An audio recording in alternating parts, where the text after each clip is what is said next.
안녕하세요. 데이비조 부동산입니다. 새해 들어서 여러분과 약속한 대로 유튜브 방송을 시작하기로 하였기 때문에 1월 8일 현재 유튜브 방송을 시작합니다. 제 웹사이트에 보시면 유튜브 방송 자료라는 메뉴를 하나 더 만들었습니다.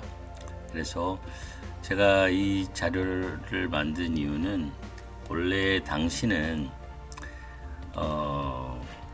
웹사이트를 없애고 유튜브로만 방송을 하려고 했는데 아무래도 그 유튜브에 올려질 관련 자료가 남길 곳이 필요하다고 생각이 돼서 제 웹사이트를 그대로 활용하기로 했습니다. 어쨌든 간에 제 웹사이트를 활용해서 유튜브 방송하는데 좋은 아이디어나 고견이 있으시면 알려주시기 바랍니다. 자, 새해 복 많이 받으시고 특히 2025년은 건강한 한 해가 되시길 바랍니다. 1월 8일 유튜브 방송 시작하겠습니다.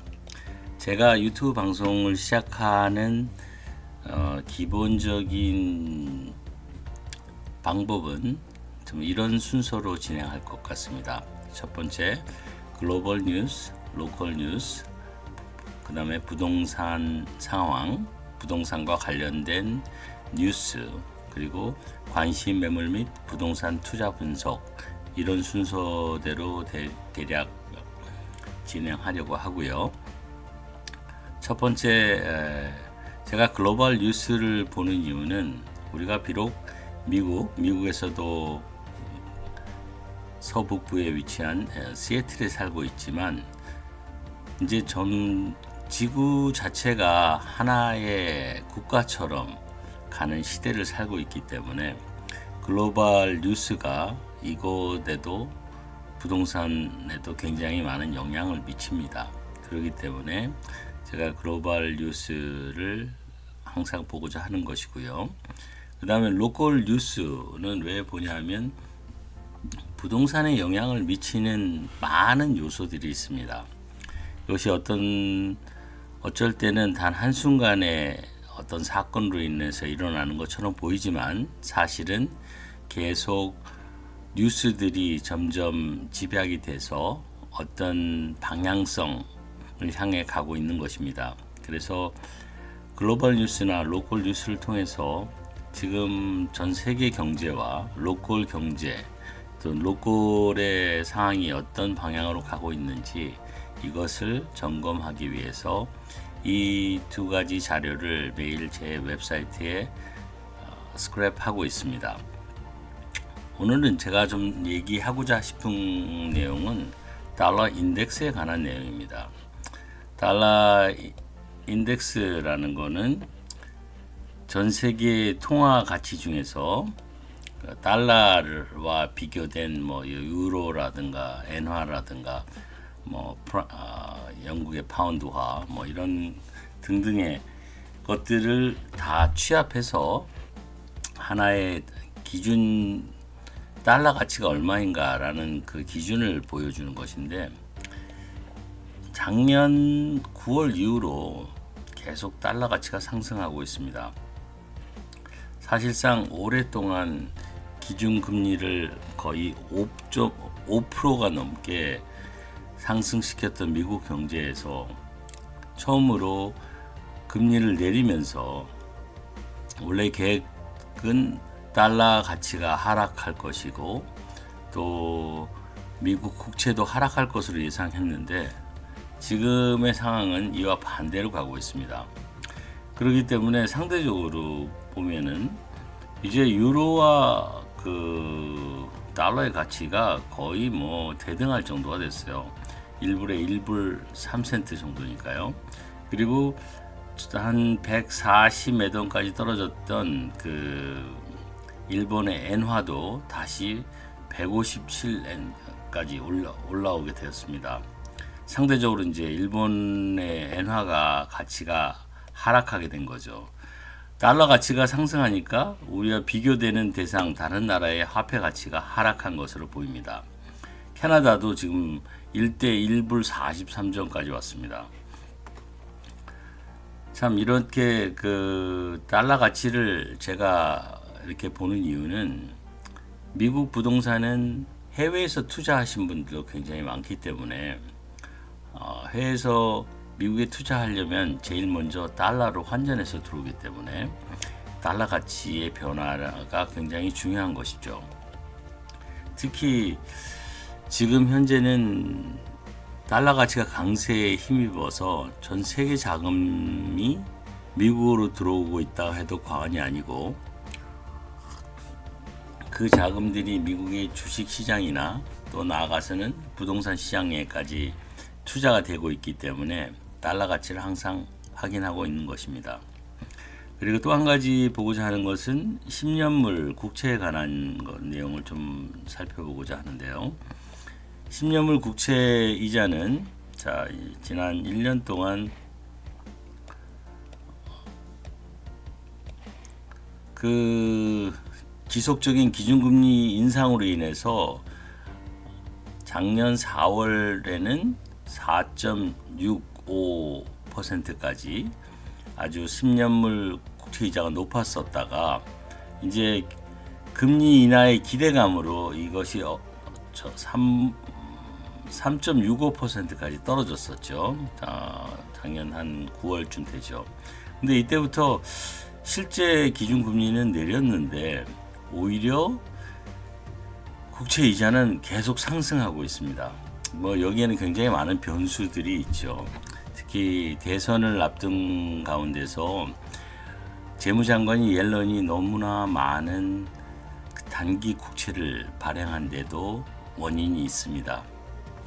어쨌든 지금 작년에 최고 가격을 이미 패스하는 이런 상태가 되었고, 10년물에 대한 내용은 바로 모기지 이자에게 직접적인 영향을 미치기 때문에 오늘의 모기지 이자율은 6.9%입니다. 이나마도 어제 7%에서 살짝 떨어졌는데, 모기지 이자 역시 이렇게 계속 상승하고 있습니다.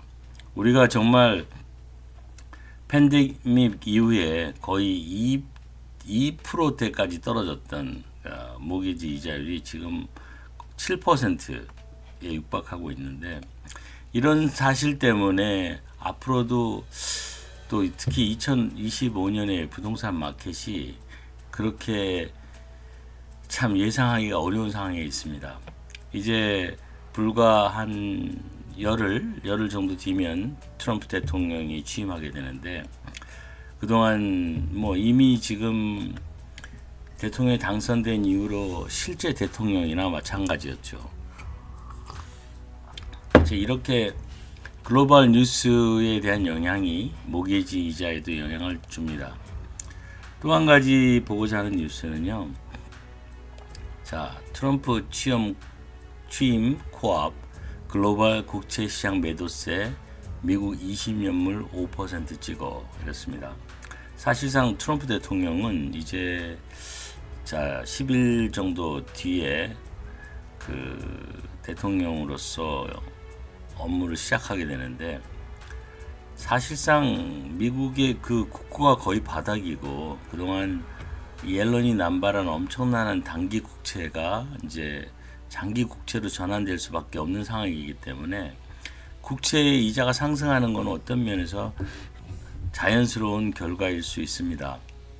참 앞으로 대통령이 되고 난 다음에도 갈 길이 참 결코 쉽지 않은 길을 가야 되는데, 그 부분에 대해서는 이제 차차 얘기하도록 하겠습니다. 글로벌 뉴스에 관한 내용은 뭐 그 정도로 마무리하고요. 두 번째 이제 로컬 뉴스에 대한 내용을 살펴보려고 하는데, 2025년도에 들어와서 가장 눈에 띄는 로컬 뉴스는 시애틀에 특히 아마존이 100% 사무실로 출근하게 되면서 교통이 굉장히 혼잡해졌다는 그런 뉴스가 있었습니다. 그리고 엊그제 나온 뉴스 중에 애플이 2019년 이후 시애틀에서 가장 큰 임대 계약을 체결했다. 체결했다. 메타 사무실을 인수했다라는 얘기가 있습니다. 그리고 뿐만 아니라 테크 기업들이 벨뷰로 계속 몰려들고 있다. 월마트, 스냅챗도 확장하고 있다. 자, 이 내용에 대해서 좀 설명을 드리려고 하는데, 제가 보는 뉴스 중에 이것이 시애틀 타임스예요. 시애틀 타임스에 나온 뉴스입니다. 애플이 2019년 이후 시애틀에서 가장 큰 임대 계약을 체결했다. 메타 사무실을 인수했다라는 뉴스죠. 자, 근데 여기에 보시면 이 건물 i5를 운전하고 노스나 사우스 쪽으로 이렇게 가시다 보면 서쪽에 그 호수가 옆에 약간 초록색 빛이 나는 그 빌딩이 있어요. 그것을 오랫동안 그 페이스북 메타가 사용했던 건물이었는데, 페이스북이 그 벨뷰 옆에 스프링 디스트릭으로 모든 것이 모여지면서 여기에 리스를 깼어요. 그래서 이것이 비어 있었기 때문에 사실상 저도 좀 고민이 아닌 고민이 되었습니다. 굉장히 넓은 스페이스가 비어 있고, 이것이 시애틀 오피스 공실률에 또 공실률이 높아지는데 굉장히 역할을 하고 있지 않나 생각했는데, 이 자리를 100% 애플이 테이크오버해서 이것을 리스를 한다는 것이 좋은 뉴스였다고 생각이 듭니다. 자, 애플은 뭐 2019년도에 이미 덱스터 애비뉴하고 토마스 스트리트의 12층짜리 건물을 2개를 임대를 하고 2,000명의 일자리를 추가할 것이라고 발표를 했었는데, 참 그 뒤후에 뭐 별다른 뉴스가 없다가 이 스페이스를 테이크오버 한다고 뉴스가 나온 것을 보니, 또 아직까지 다운타운 시애틀에는 이 테크 회사들의 오피스에 대한 수요가 있어 보여서 다행입니다. 그래서 다시 한동안 좀 침체됐던 오피스 시장이 활성화되지 않을까, 그런 생각을 해봅니다. 그래서 또 한 가지 뷰지 사운드 비즈니스 저널이라는 곳에 나온 뉴스인데요. 다른 내용은 전부 내용을 다 소개할 수는 없고요. 저는 부동산과 관련된 부분에 대한 내용들을 주로 소개하면서 매일매일 어떤 상황으로 가고 있는지 얘기를 나누고자 합니다. 바텔에 있는 양자 컴퓨팅 회사가 캘리포니아에서 인수를 단행했다. 자, 바텔에 있는 양자 컴퓨터 회사는 우리가 잘 알고 있는 아이온큐라는 회사죠. 자, 아이온큐라는 회사가 작년에 이렇게 들어왔고 수백 명의 직원을 하이어했다고 생각했고, 이 회사는 향후 10년 동안 태평양 북서부 지역에 10억 달러를 투자하겠다고 약속을 했습니다. 그런데 어제 엔비디아의 CEO인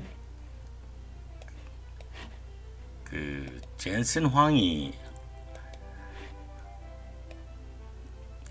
연설 중에 한 말 때문에 어제 아이온큐 주식이 아주 폭락을 했습니다.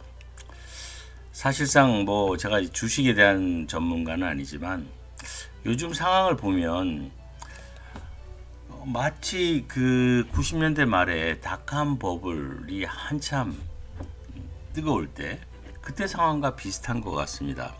엔비디아는 물론 이제 AI의 최대 수주죠. 그래서 지금 거의 단일 회사로서 거의 3 트릴리언이 넘는 그런 회사가 됐는데, 젠슨 황이 이 양자 컴퓨터가 상용화되기까지는 상당한 15년, 20년이라는 시간이 걸릴 거다라고 얘기한 그 한마디에 사실상 아이온큐가 아주 장밋빛 미래를 갖고 있는 것은 사실이지만, 지금 현재는 수익이 없거든요. 완전히 마이너스인 상태이죠.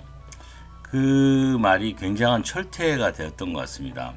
그래서 아이언큐뿐만 아니라 여러 양자 컴퓨터 회사의 주식이 어제 폭락하는 일이 있었습니다. 자, 그 다음에 부동산에 관한 내용을 또 좀 알아보면요. 자, 워싱턴주 시애틀 주택시장 침체 속에 2024년을 마감했다라는 뉴스가 있었습니다.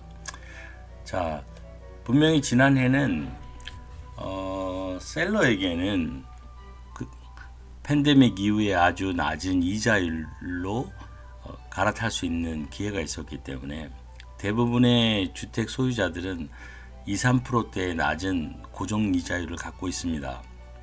그런 상태에서 특별한 일이 없다면 그 이자를 포기하고 지금 현재 7% 가까이 되는 이자로 갈아탈 이유가 없겠죠.